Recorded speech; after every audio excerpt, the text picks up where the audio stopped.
Hi, and welcome back to Lioness Magazine. Today we are here with Deborah Frieze, and she is the founder and the head of the Boston Impact Initiative. And Deborah, thank you so much for joining us today. I'm delighted to spend the afternoon with you. Thank you. So let's start off talking a little bit about impact capital. What is it? So right now, impact capital, impact investing is a really, really big tent. In fact, it might be too big a tent. So it's hard for people to understand what it is. So I want to go back a little bit. So we're talking about the difference between conventional financial investing, which is about maximizing your financial return at any cost, versus impact investing, which is about caring about some sort of social or environmental return in addition to your financial return. And this is very popular today. Everybody's got an impact investing fund. Goldman Sachs, private equity boutiques, they all have impact investing. To go back historically, it's actually the faith-based institutions were the first that started out with what they called negative screens, right? Even back in the 1700s, when the Quakers said, you know, we don't want to invest in anything that has slavery involved, which evolved in faith-based institutions over time to saying, we don't want to invest in guns, or we don't want to invest in tobacco, whatever it might be that they said, I want to screen out something that I think is negative. I don't want to support that industry. Negative screens evolved really in the 60s to positive screens, saying instead of just screening out negative stuff, my financial investing should screen in things I care about. Maybe I care about clean tech, renewable energy, you know, healthy food. Let's screen that in. And that's where the confusion begins, because then became what's called SRI and then ESG and then impact investing. So socially responsible investing means in SRI means investing in a socially responsible way. ESG, environmental social governance, means investing in a way that advances environmental, social, or governance levers. Governance like let's make our boards more gender parity on our boards. And then somewhere along the way that got conflated with impact investing. So I'm going to tell you what I think impact investing is, which now is everything. So to me, impact investing, and I live in the narrow definition of the word, but I'm not the only one here. Impact investing is when you are making an investment whose purpose is to have an environmental and or social impact. That is its purpose, and it meets the criteria of what's called additionality. And additionality means that if a conventional investor would make the investment for financial reasons, it's not an impact investment. Meaning if a regular investor would look at a solar investment and say, I'd like to make that because I'm going to get really good returns, it's not additional. It's what somebody would do anyway.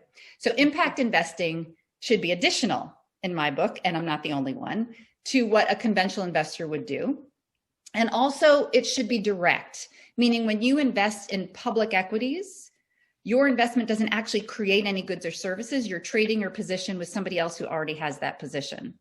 So an impact investment might be contributing to the direct production of goods and services that are of benefit to people on the planet. So I'm an impact investor, and my focus as an impact investor is on inequality, which means anytime I make an investment, I want my investment to reduce the amount of inequality, primarily race-based inequality in the world. But you could pick a different focus. You could pick a focus on food or on the planet, whatever it might be. Mm-hmm. So let's talk about the Boston Impact Initiative. What's the mission there? So that's exactly what we are. We are a place-based fund deploying integrated capital or blended finance, which I'll break down, to close the racial wealth divide. So it's almost impossible in the world of finance not to be involved with jargon. So we'll try and work our way through some of that. But first, we're a place-based fund, meaning we're focused on Eastern Massachusetts. So Boston and its surrounds. We use integrated capital or blended finance, which means instead of being the way the financial markets usually work, which is these are the private equity investors, these are the grant makers, these are the asset-backed lenders, and they're all separate. We're saying to solve the problem we want to solve, we actually need all of the capital tools in our quiver. We need debt, we need equity, we need grants, we need warrants and convertibles and royalties and guarantees. So there's so many tools, and usually they're separated. So we want to put those all together. And the purpose is to restore the productive capacity of communities of color in our area, which means investing in Black entrepreneurs, Latinx entrepreneurs, entrepreneurs of color in the community that are able to then build wealth through asset ownership. That's our intent. So there are so many ways, if you are an underrepresented entrepreneur, to get your venture funded. Do you have favorites, or is it the whole thing that really makes what you're doing different? Do we have favorites in terms of the types of entrepreneurs that we No, in terms of the types of ways to get an entrepreneur funded? Okay, perfect question. So first of all, what I want to say about underrepresented entrepreneurs, it's astonishing how little they get funded, right? So you've got structural obstacles, very, very common, let's say just in the banking system alone, where a bank will require credit checks and personal guarantees. And you've got populations that have been divested from for so long, may not have good credit scores and may not have the ability to offer personal guarantees and get left out of the banking system. So you have people who are unbanked and underbanked to begin with. Then you got to go into the venture capital world and wonder about underrepresented entrepreneurs there. And you'll find that I think 2019, 2.7% of venture capital funding went to women, 2.6% went to Black and Latinx founders, and like less than that when you talk about women of color. So the reality is underrepresented entrepreneurs are not getting access to finance. So our fund design is meant to solve that problem. One thing I should say is we are actually a nonprofit. We're what's called a charitable loan fund. I don't need to get into the complications of the legal structure, but what it does, it allows us to raise debt and philanthropy. So we sell notes. So you say you're interested in our fund, you could buy a $10,000 note and get a 3-year, 3% return on that note and have impact, right? So that's an example. So we raise our funds through notes, debt, and then we deploy it as equity, debt, and grants. And an example, a story that I love from our portfolio, a company called Fresh Food Generation. We met them at the very beginning when they were first conceiving of their plan, a team of 2 that wanted to create a food truck with healthy local food using Caribbean cuisine in lower income areas of the city that were interested in that cuisine, but weren't being served by food trucks. Right. So but they had no collateral, they had, no real credit history. They were young. They were unbankable, unfinanceable. And the journey with them that we were in over 7 years, from first giving them a $5,000 grant as a prize for being a social business in a business accelerator contest. Then they were community organizers. They'd been activists. So they went out on Kickstarter and they crowdfunded about $50,000. Then we gave them a loan for their first truck, about $34,000, 5-year, 5% loan, very high risk, but the truck is collateral. And over time, by I think the 6th year, we were able to lead with other impact investors a round of nearly $300,000 of capital. And in 7 years, we exited our position to a private equity investor that is impact first. And what's important is today they are a food truck, they're a cafe and a health center, and they're now a major local caterer serving corporations and actually thriving in the middle of COVID.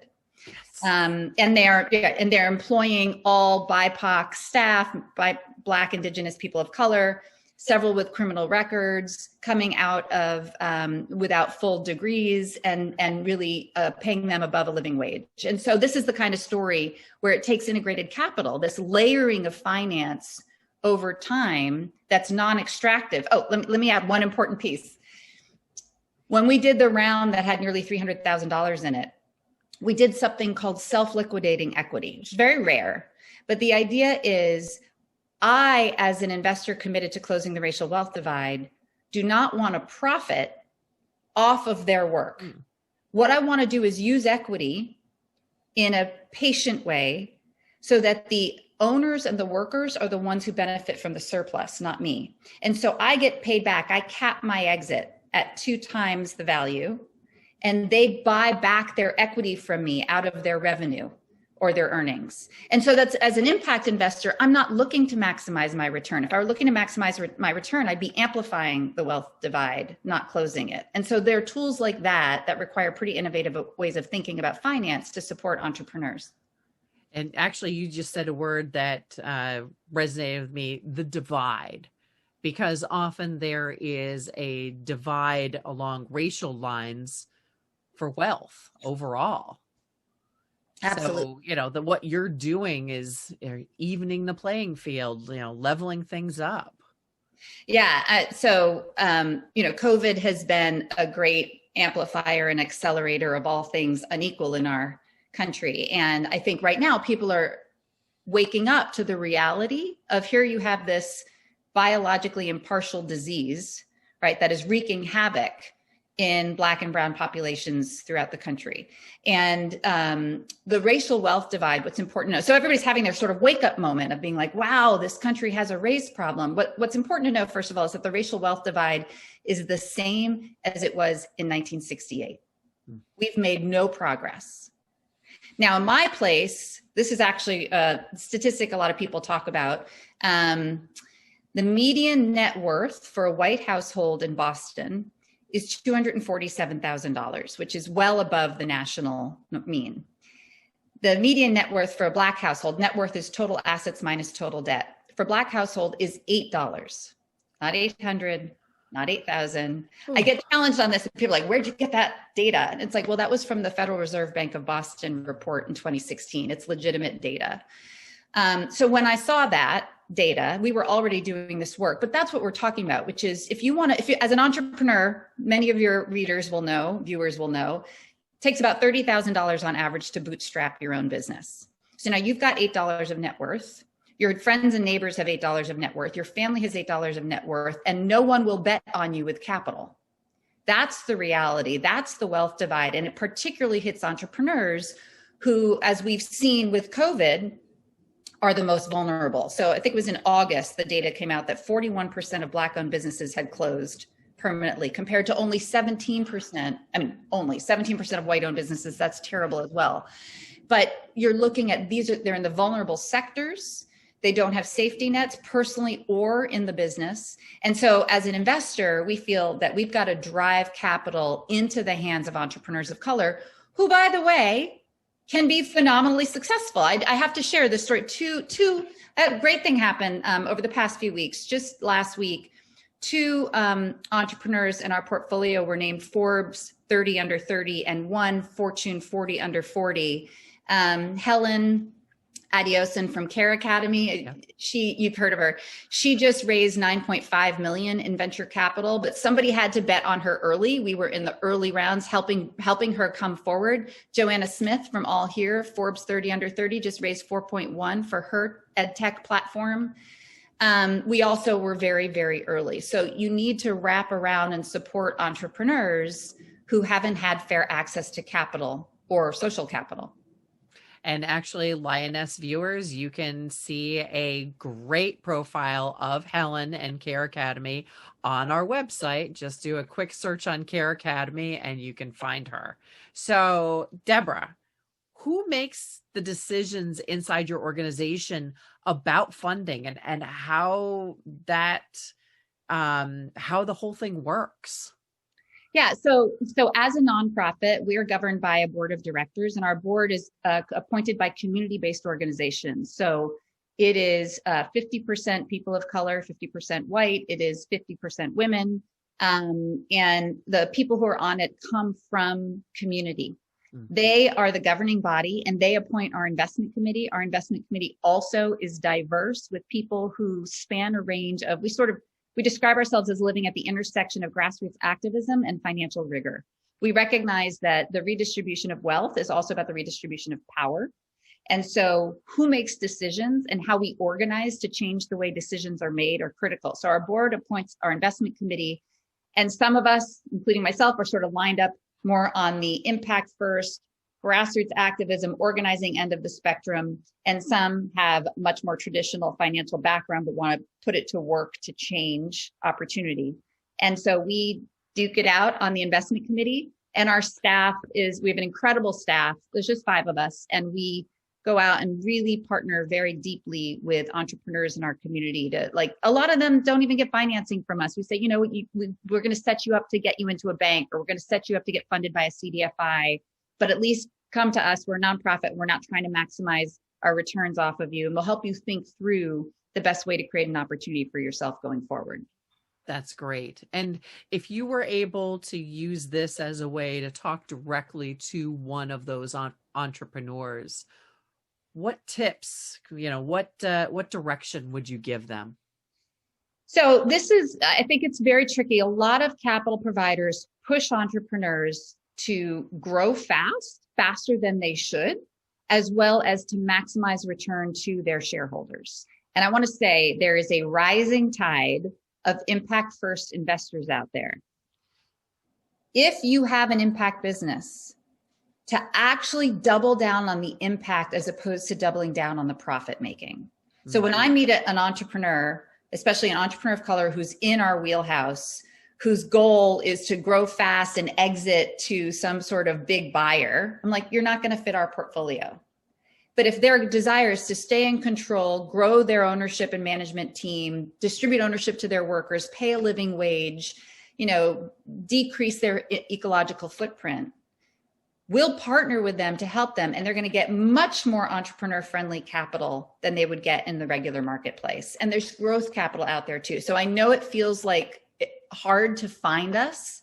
I can promise you right now, we're working with 11 other communities around the country to help build funds like ours. And we co-invest with many, many other impact first investors. So if you think you have an impact business model, commit to it completely and find impact investors to support you. And feel free to reach out to me in the information below. Feel free to reach out to me if you're saying, I can't find any impact investors in my area. Let me see if we can help you. Great. And for those people, who are the best people for you? Who, if you were saying to me, I need to get connected to some folks, what do they look like? Who are they? The entrepreneurs? Yes. People who recognize this is sort of a classic decision any investor would make, but the time of the heroic leader is over. One entrepreneur who feels I have all the answers, follow me, as opposed to, wow, the environment is changing fast. I need to work with emergence. I need to source collective intelligence from all around me. So I'm coachable. I seek answers from many people. I turn to my coworkers and my workers. I'm really interested in my workers. Those are the things that we want to see. There's signs of the recognition that we live in an incredibly complex environment, that the only way to navigate that is to source as much collective intelligence as you can from many perspectives. And so we're looking for entrepreneurs who embrace that rather than, charging ahead and hoping others will follow. Fantastic. All right. Any last words, last tips? I just really encourage people to ask themselves the question of what is it that I can contribute through my enterprise, through my entrepreneurship to support many more people than myself, right? We've all got to be looking at the bigger picture. And I guess I'd add this, which is the narrative that we got of we are all separate, selfish, competitive beings, we've learned is not true, that we are by nature cooperative, generous, and interdependent. And as an entrepreneur, to explore what it means to embed that notion of cooperative into your enterprise design. And that will carry you far, far further than competition and accumulation of wealth. Great. Thank you so much, Deborah Frieze from Boston Impact Initiative. Thanks for the interview, Bobby. I appreciate it.